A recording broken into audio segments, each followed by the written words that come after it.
ஆகாஷ்வாணி மாநில செய்திப் பிரிவு வழங்கும் செய்திச் சுடர். வணக்கம் நேயர்களே, இன்றைய செய்திச் சுடர் நிகழ்ச்சியில் மக்களின் மனதை வென்ற மத்திய அரசின் திட்டங்கள் வரிசையில் பிரதமரின் மத்ஸ்ய சம்பதா யோஜனா திட்டத்தின் 2வது பகுதி இடம்பெறுகிறது.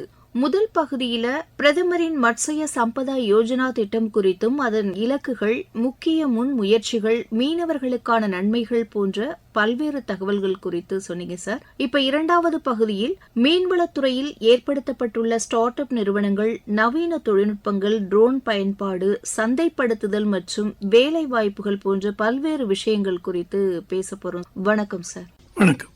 எல்லா துறைகளையுமே ஸ்டார்ட் அப் நிறுவனங்கள் தொடங்கப்படுறத நம்ம பார்க்கிறோம். இப்ப இந்த மீன்வளத்துறையில தொடங்கப்படுகிற ஸ்டார்ட் அப் நிறுவனங்கள் குறித்தும் அதன் செயல்பாடுகள் குறித்தும் சொல்லுங்க சார்.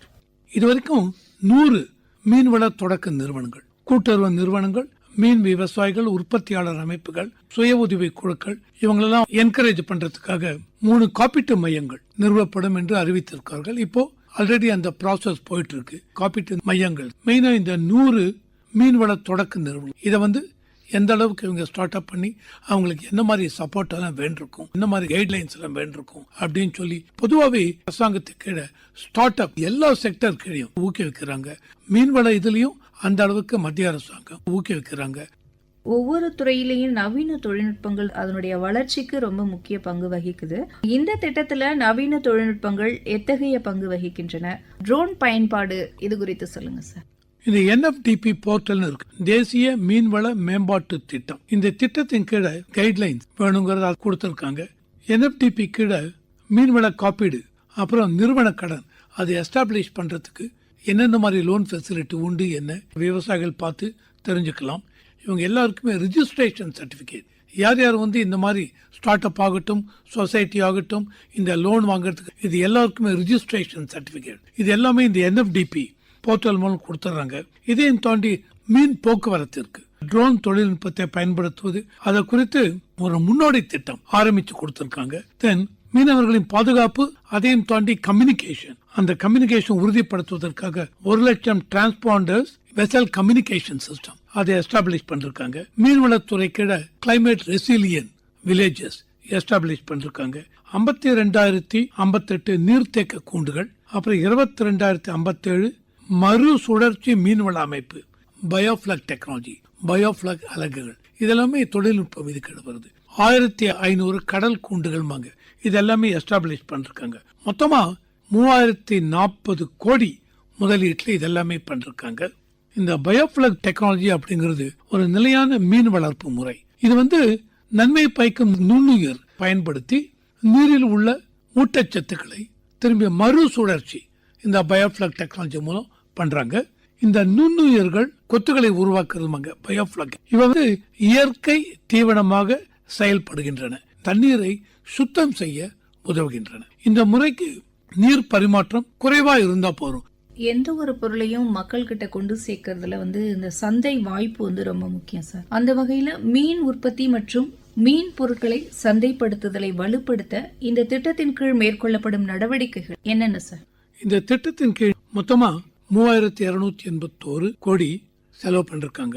அதுல 58 மீன்பிடி துறைமுகங்கள், இதையும் தாண்டி தரை இறங்கும் மையங்கள் எஸ்டாப்ளிஷ் பண்ணிருக்காங்க. தென் 1,568 கோடி மூலதனத்துல 734 குளிர்சாதன கழக கோடவுன் பூரா கம்ப்ளீட்டா ஏர் கண்டிஷன், 21 நவீன மீன் சந்தைகள், இதுல 3 ஸ்மார்ட் சந்தைகள் அண்ட் 192 சில்லறை சந்தைகள் நாடு முழுதும், 6,410 மீன் கியாஸ்க், அப்படிமா சின்ன பெட்டி கடை, இது மாதிரி கியாஸ்கள், 134 மதிப்பு கூட்டப்பட்ட நிறுவன அலகுகள், இதெல்லாம் எஸ்டாப்ளிஷ் பண்ணிருக்காங்க. தென் இந்த அறுவடைக்கு பிந்திய மீன் போக்குவரத்து அலகுகள் 27,297 எஸ்டாப்ளிஷ் பண்ணிருக்காங்க.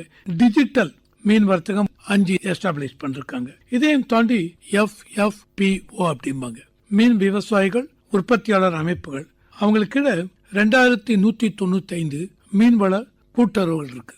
அந்த மீன்வள கூட்டுறவுகள் 2,195க்கு 544.85 கோடி திட்ட ஒதுக்கீட்டில் ஆரம்பிச்சிருக்காங்க. இது சிறந்த சந்தை இணைப்புகள், பேரம் பேசும் சக்தி மற்றும் அதிக வருமானத்திற்கான நிலையான மதிப்புச் சங்கிலிகளை இந்த மீனவர்களுக்கு உருவாக்கி கொடுக்கிறது.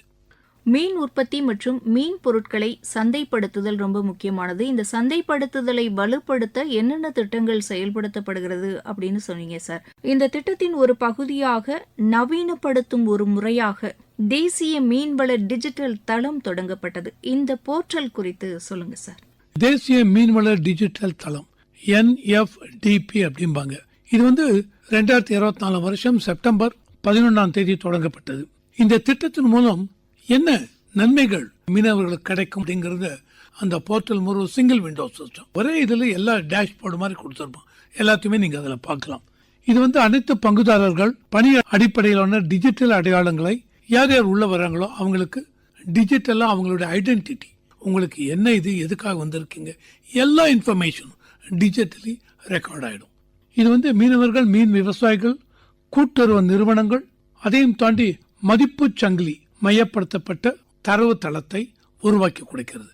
இந்த NFDP பயனாளிகள் நிறுவன கடன், என்ன லோன் வாங்குறோம், என்ன எஸ்டாப்ளிஷ் பண்ண போறீங்க, தென் மீன் நீங்க வளர்க்குறீங்க, மீன் வளர்ப்பு காப்பீடு, இதையும் தாண்டி ஒவ்வொரு திட்டத்தின் கீழே என்ன சலுகைகள் உங்களுக்கு கிடைக்கும், அதுல எல்லா இன்ஃபர்மேஷனும் இந்த NFDP போர்ட்டல் மூலம் நீங்க பார்க்கலாம். திறன் மேம்பாட்டு இருக்கு.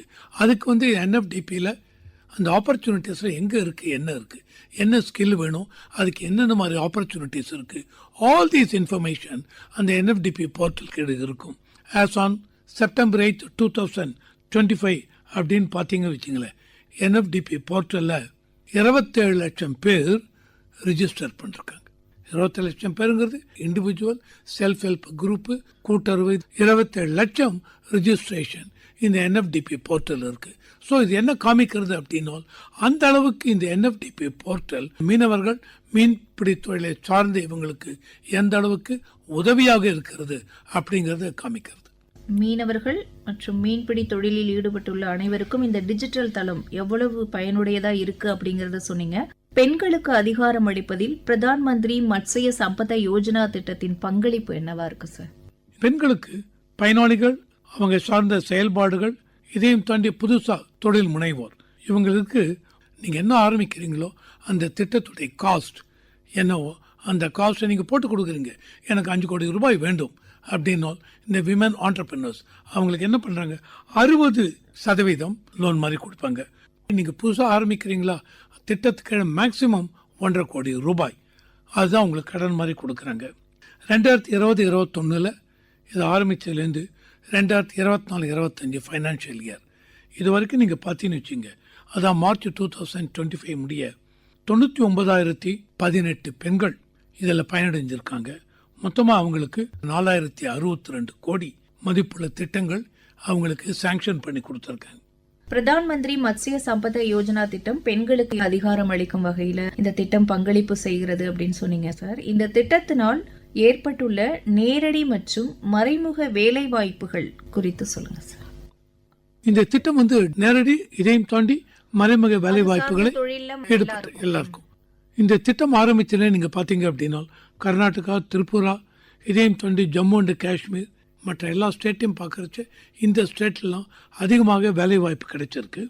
இதில் மீன்பிடி மற்றும் மீன் வளர்ப்பு தொடர்பான நடவடிக்கைகளில் as on டிசம்பர் 2024 நீங்கள் பார்த்தீங்க அப்படின்னா 25 லட்சம் பேருக்கு நேரடி வாய்ப்பு கிடைச்சிருக்கு. அதையும் தாண்டி இன்டைரக்ட் மொத்தம் 55 லட்சம் பேருக்கு கிடைச்சிருக்கு இந்த 4 வருஷத்தில். ஆனால் இதுக்கு ஆக்சுவலி என்ன டார்கெட் இவங்க ஃபிக்ஸ் பண்ணியிருந்தாங்கன்னா 58 லட்சம் டார்கெட் ஃபிக்ஸ் பண்ணியிருந்தாங்க நேரடி மறைமுகம். இதில் 55 லட்சம் இவங்களால அச்சீவ் பண்ண முடிஞ்சது. 55 லட்சம் பேருக்கு வேலைவாய்ப்பு. It can be direct employment R indirect employment. Pradhan Mantri Matsya Sampada Yojana திட்டத்தோட சாதனைகள் குறித்து சொல்லுங்க சார். முக்கியமா நாட்டின் மீன் உற்பத்தியில உலக அளவுல நாம எந்த இடத்துல இருக்கோம் அது குறித்து சொல்லுங்க சார். இந்த சாதனைகளை பற்றி விளக்குவதற்கு எனக்கே ரொம்ப சந்தோஷமா இருக்குங்க. சென்ட்ரல் கவர்மெண்ட் எந்த அளவுக்கு ஒரு ஸ்கீம் கொண்டு வந்திருக்காங்க, மைல் ஸ்டோன், இதை எப்படி அடைஞ்சிருக்காங்க சொல்றேன் பாருங்க.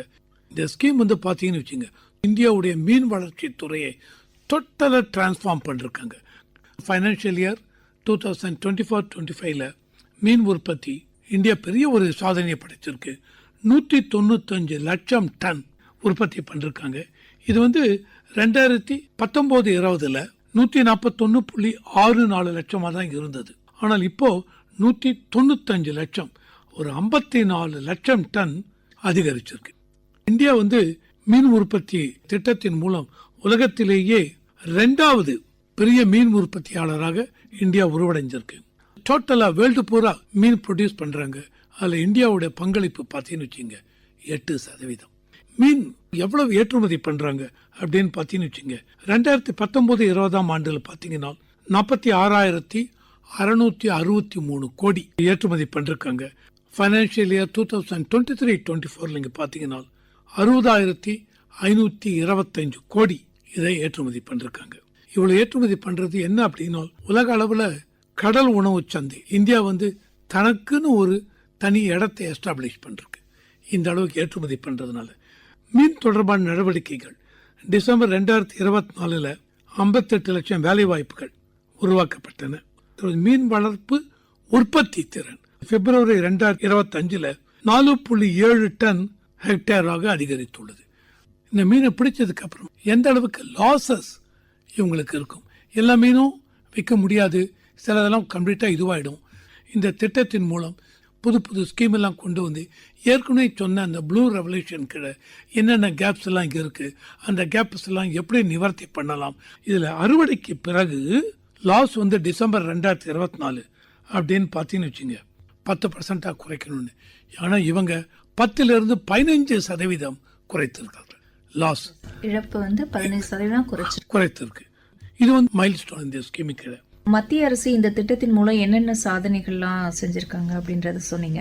இப்ப இந்திய பொருளாதார வளர்ச்சிக்கு இந்த திட்டம் எந்த வகையில பங்களிப்பு செய்கிறது சார்?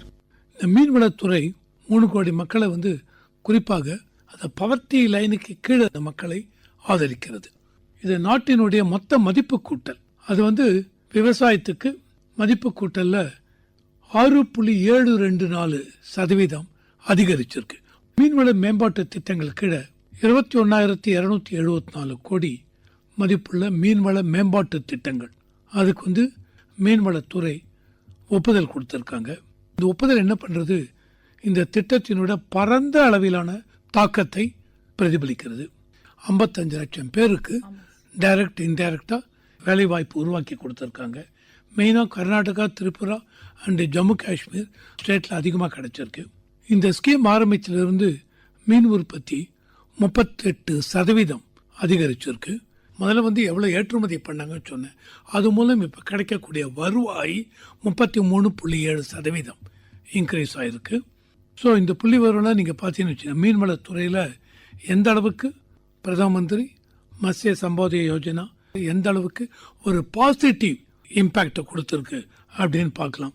இது வந்து நாட்டினுடைய பொருளாதார வளர்ச்சி, அதையும் தாண்டி மீனவர்கள், மீன் விவசாயிகள், மீனவ குடும்பங்கள், மீன் வளத்துறையை சார்ந்த மற்ற தொழிலாளர்கள், அவங்க எல்லோருடைய வாழ்வாதாரத்திற்கும் அது எந்த அளவுக்கு முன்னேற்றத்தில் கொண்டு வர வேண்டும் என்பதில் இந்த திட்டம் மிகுந்த பயனளிக்கிறது.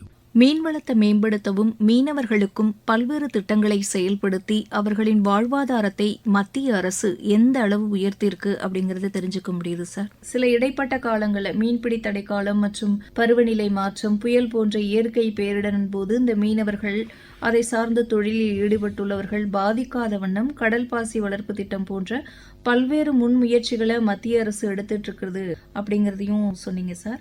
நாட்டின் ஏற்றுமதி வருவாயும் அதிகரிச்சிருக்கு அப்படின்னு சொன்னீங்க சார். இந்த திட்டம் இந்திய பொருளாதாரத்துல எந்த வகையில பங்களிப்பு செய்து நாட்டின் மீன் உற்பத்தியில நம்ம உலக அளவுல 2வது இடத்துல இருக்கோம் அப்படிங்கறதையும் சொன்னீங்க சார். நிகழ்ச்சியில் பங்கேற்று பிரதான் மந்திரி மத்ஸ்ய சம்பதா யோஜனா திட்டம் குறித்து பல்வேறு தகவல்களை விளக்கமா சொன்னீங்க. நன்றி சார். நன்றி.